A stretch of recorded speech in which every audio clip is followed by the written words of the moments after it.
Bien, chicos, ya como les decía, estábamos viendo, habíamos quedado en las técnicas literarias, ya habíamos visto lo que era la corriente de la conciencia, que la vamos a retomar, y vamos a ver, bueno, vimos también, perdón, lo que era el raconto, ya, y comentábamos el flashback. Tanto el raconto como el flashback, que ustedes han visto antes, son técnicas que tienen que ver con las anacronías. ¿Qué son las anacronías? Son alteraciones temporales, ¿ya?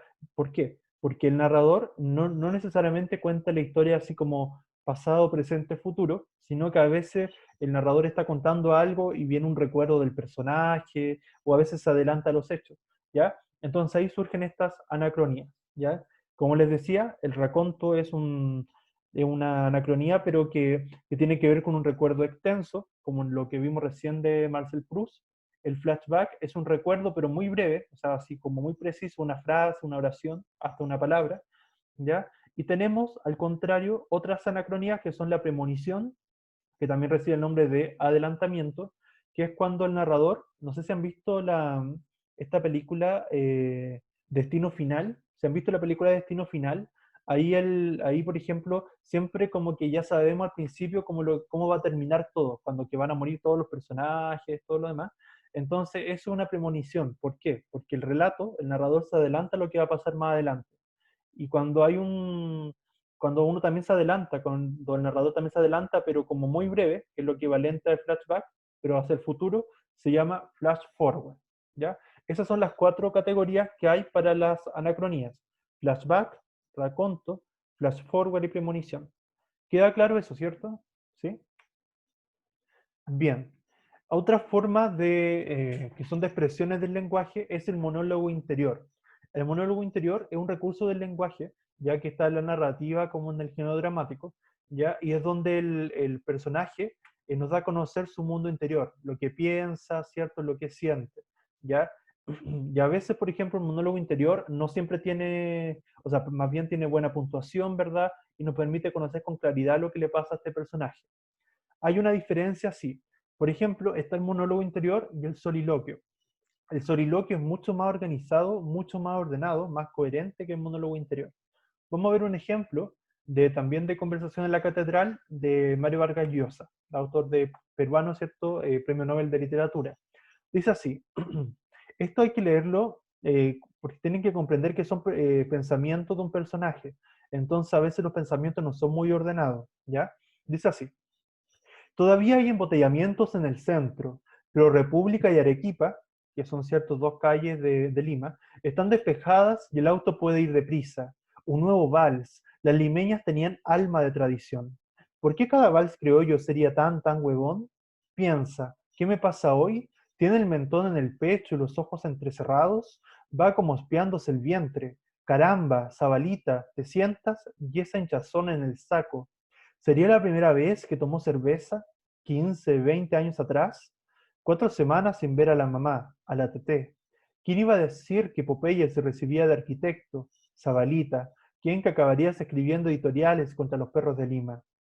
Piensa, dentro de poco seré barrigón. Iría al baño turco, jugaría tenis en el terrazas, en 6 meses quemaría la grasa y otra vez un vientre liso como a los 15. Apurarse, romper la inercia, sacudirse. Piensa, deporte, esa es la solución. Si se fijan, pueden haber como partes de ese fragmento que puede que no le encuentren mucho sentido, pero como les decía, una técnica del monólogo interior es que justamente como accedemos a la mente del personaje, como accedemos a los pensamientos del personaje, cuando uno piensa, no siempre piensa de manera muy ordenada, porque a veces pensamos en algo y al rato estamos pensando en otra cosa. Bueno, eso mismo se intenta reflejar acá en este texto. Bien. Inclusive hay un relato, hay una técnica que es la corriente de la conciencia, que es mucho más desordenada todavía que el monólogo interior. Ya ahí sí que a veces no hay estructura, no hay puntuación, o si hay puntuación, no hay pausa. Entonces pareciera que todo es como bien caótico, por eso se llama corriente de la conciencia. Y un ejemplo está en el fragmento de Jane Joyce en Ulises. Dice así: no hay confines en realidad porque es redonda. Una mujer en cada puerto, dicen. Ya tiene buen trabajo si se está quietecita hasta que su Johnny vuelve al hogar, si es que vuelve, oliendo las callejuelas de los puertos. ¿Cómo les puede gustar el mar y sin embargo les gusta? Se ha elevado el ancla. allá que navega con un escapulario o una medalla encima para darle suerte. Bueno, y los tefilín, no, ¿cómo se llama eso? Que tenía el padre del pobre papá en la puerta para tocarlo. Eso nos sacó de la tierra de Egipto, trayéndonos a la casa de esclavitud. Hay algo en todas esas supersticiones, porque cuando uno sale, nunca se sabe qué peligros. Ahí yo creo que a todos nos va a costar, ¿cierto?, leer un poco ese fragmento. ¿Por qué? Porque como les decía, está en corriente de la conciencia. A veces no hay una correcta puntuación, los puntos van donde no corresponde, a veces no hay pausa, entonces se ve como un caos, ¿ya? Sin embargo, esa es la mente de ese personaje, ¿ya?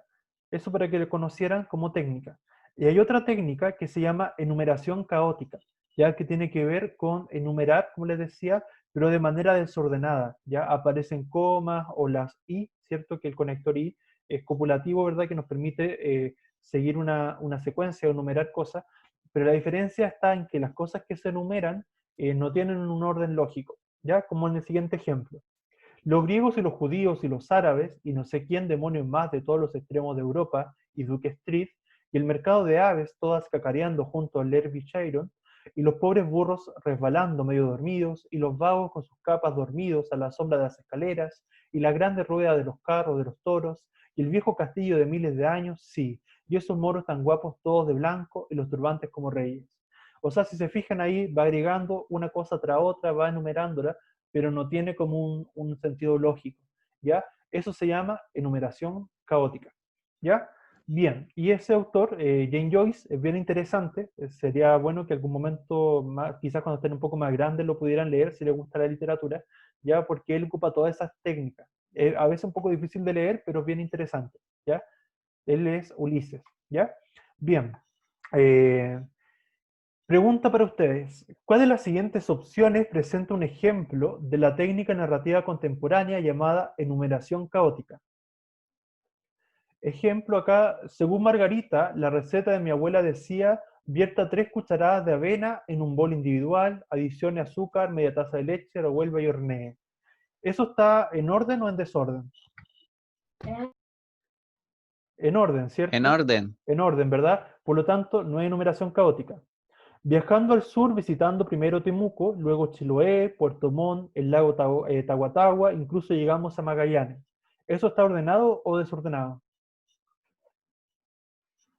Está ordenado, ¿cierto? Porque está diciendo las zonas del sur de Chile, pero que desde las que están al sur y las que están más al sur después. Entonces, en realidad está ordenado, así que tampoco puede ser numeración caótica. Después dice, entra a su alcoba, se dirige al ropero, lo abre, saca la carta, tranquilamente registra en su interior, pasando la mano. No está el dinero, chicos, silencio en los micrófonos. Ya, no está el chicos, ¿quién puso el micrófono? Chicos, lo pueden cortar, por favor. Chicos, ¿quién tiene activado el micrófono? Ya, chicos, ubicarse, por favor. Ya, bien. Como les decía, en el último ejemplo, antes de la interrupción del compañero o compañera, ya les decía que en este ejemplo dice, entra a su alcoba, se dirige al ropero, lo abre, saca la carta tranquilamente, registra en su interior pasando la mano, no está el dinero, deja todo casi intacto, sale en silencio.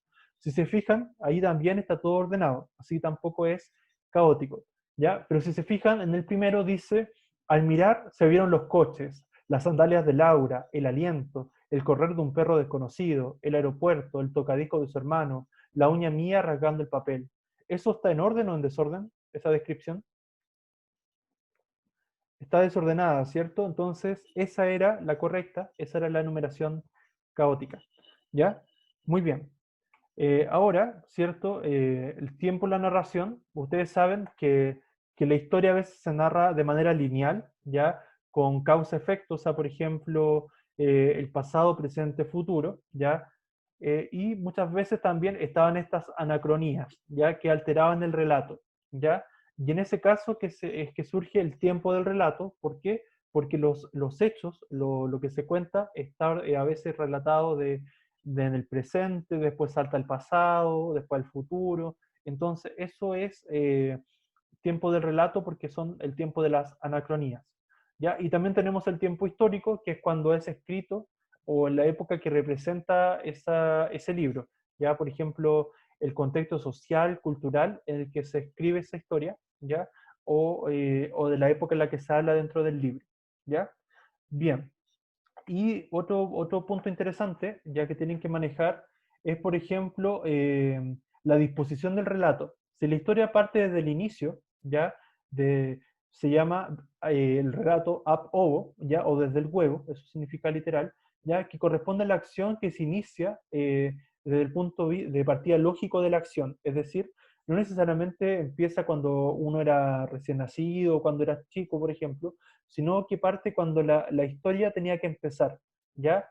Puede partir a la mitad de la historia, pero en esa mitad de la historia recién empieza lo interesante. Entonces, en ese sentido puede ser ad over. ¿Ya? Por otro lado, tenemos in media res, que significa en la mitad de la historia o en la mitad de la cosa, ¿ya?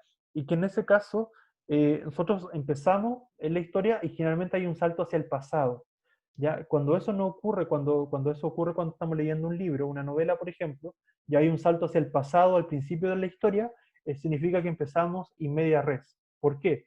Porque en algún punto de la historia el narrador empieza a contar algo que le pasó antes. ¿Ya? Entonces lo importante no está en el presente, sino en el pasado. ¿Ya? Esos relatos se llaman in media res. Y por último tenemos el tipo de texto en extrema res, cuando la historia parte al final. Hay un cuento que podrían leer que se llama Viaje a la Semilla, que la historia parte cuando el narrador está muriendo y de a poco el tiempo es como si fuera una película que se está rebobinando y empieza a retrocederse. Entonces el narrador es viejo, después es mayor, después es joven, adolescente, niño, hasta que finalmente la historia termina cuando el narrador está en el vientre materno. Entonces la historia parte desde el final hasta el principio. Eso se llama in extrema res. También hay una obra de una novela de María Luisa Bombal, autora chilena, que es La Amortajada, donde la historia parte cuando la narradora, el personaje cierto protagónico, está en su lecho de muerte, ya falleció, y sin embargo accedemos a la conciencia de ese personaje y empieza a recordar su vida. Entonces también es en extrema red porque parte desde el final de la muerte del personaje. Y por último, quiero comentar los tipos de mundo, que esto ustedes lo han visto, ¿ya? Los tipos de mundo, ¿cierto? Son mundos creados, son mundos ficticios, que nos sirven para relatar, ¿cierto? Una historia. No vamos a ver los ejemplos porque nos queda poco tiempo, ¿ya? Pero quiero que sepan que, por ejemplo, está el mundo real cotidiano, ¿cierto? Esta no es mi clase. Que es el mundo real cotidiano cuando se expresa en la realidad, ¿verdad? Tal cual es, ¿cierto?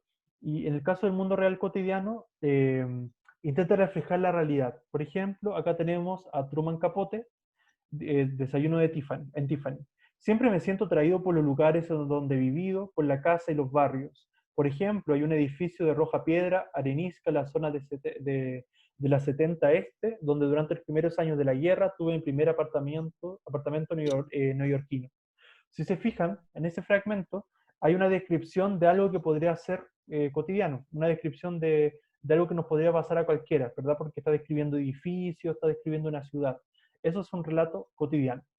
También tenemos el relato mítico legendario, donde nos habla de mitos, de fábulas, ¿verdad? De los dioses, por ejemplo, el caso de los mitos griegos, como veíamos, de las leyendas de Hércules, por ejemplo, la leyenda de los griegos, como de Poseidón, de Zeus, ¿verdad? De Hades, o las leyendas del Trauco, el Caleuche que veíamos acá en Chiloé, ¿cierto? Todas esas leyendas y mitos pertenecen a ese mundo. Y por último, vamos a quedar hasta acá con el mundo maravilloso. El mundo maravilloso es como el mundo de Disney, ya el mundo donde aparecen hadas, dragones, duendes, ya. Y un ejemplo, también tenemos El Señor de los Anillos, para quienes los han leído, de Tolkien, ya, donde se ve el siguiente ejemplo.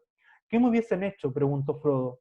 ¿Qué trataban de hacer esos jinetes negros? Trataban de atravesarte el corazón con un puñal de Morgul que queda en la herida. Si lo hubieran logrado, serían ahora como ellos, solo que más débil, y te tendrían sometido. Serías un espectro bajo el dominio del Señor Oscuro, y te habría atormentado por haber querido retener el anillo. Si hay un tormento mayor que el perder el anillo y verlo en el dedo del Señor Oscuro. ¿Cierto? Ahí tenemos personajes ficticios como el Señor Oscuro, que representa el mal, ¿cierto? Los jinetes negros, tenemos Frodo, ¿cierto? ¿qué otro personaje? Los Morgul también tenemos, ¿verdad? Entonces son todos personajes ficticios, inventados, que no encontramos en la realidad. Sin embargo, nadie se sorprende dentro de la historia de encontrarse esos personajes, entonces eso nos dice que estamos dentro del mundo maravilloso. Bien, chicos, vamos a quedar hasta acá por hoy. ¿Alguna pregunta, alguna duda? ¿Quedó más o menos claro? ¿Algo que no haya quedado claro? Yo entendí, profesor. Muy bien, muy bien. Ya, si no hay preguntas, me despido. Ya, que estén muy bien, cuídense mucho. Gracias por la asistencia, por la participación. Nos estamos hablando, que estén muy bien. Chao a todos, cuídense. Chao, Chao, profe. profe. Cuídense mucho. Chao, profe. Igual. Profe. Gracias, igual. Chao. Cuídense. Chao.